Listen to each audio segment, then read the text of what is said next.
السلام عليكم ورحمة الله تعالى وبركاته. نتمنى تكونوا كلكم بخير ان شاء الله وبصحة جيدة، ومرحبا بكم في القناة ديالي.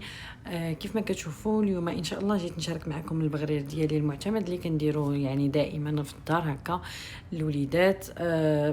كيف ما كتشوفوا هاد الكونتيتي اللي غنعطيكم اولا الكميه ما كبيراش بزاف، يعني كنديرها كتخرج ليا تقريبا ما بين 6 حتى ل 7 البغريرات، يعني كميه قليله، ولكن نتوما الا بغيتو تدبلوها ولا ديروها حتى 3 المرات غادي تضاعفوا المقادير وصافي.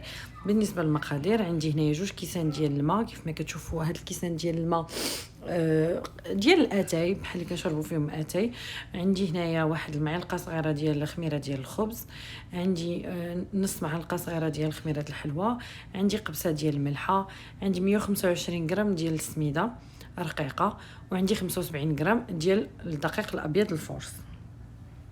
صافي كيف ما كتشوفوا غناخذ داك السميد نزيد عليه دقيق الفورس اولا الدقيق الابيض، نزيد الملحه، نزيد نصف معلقه صغيره ديال السكر سنيده عفوا ما قلتهاش، ومعلقه صغيره ديال الخميره ديال الخبز.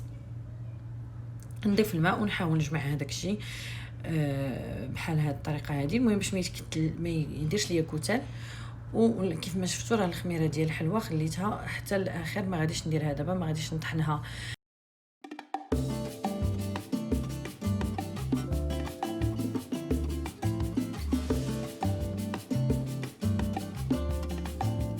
صافي كيف ما شفتيو من مورا ما حركت داك الخليط ديالي مزيان، درتو في الطحانه ديال العصير وطحنتو، ومن بعد مني عاود جبتو خويتو في هذا البول هذا، وعاد زدت عليه الخميره ديال الحلوى هي اللي ما كنطحنوهاش من الاول، كنديروها حتى لهاد المرحله هذه. صافي غادي نخلطو واحد شويه، غادي نحاول نغطيه ونحطو باش يختمر لي واحد شويه. راه ما كياخذش وقت بزاف، كياخذ ما بين 5 حتى ل 7 دقائق. المهم كل واحد على حسب الحراره ديال المطبخ ديالو ولا ديال الدار ديالو. صافي ملي غادي يخمر ليا غادي نرجعو باش نطيبو.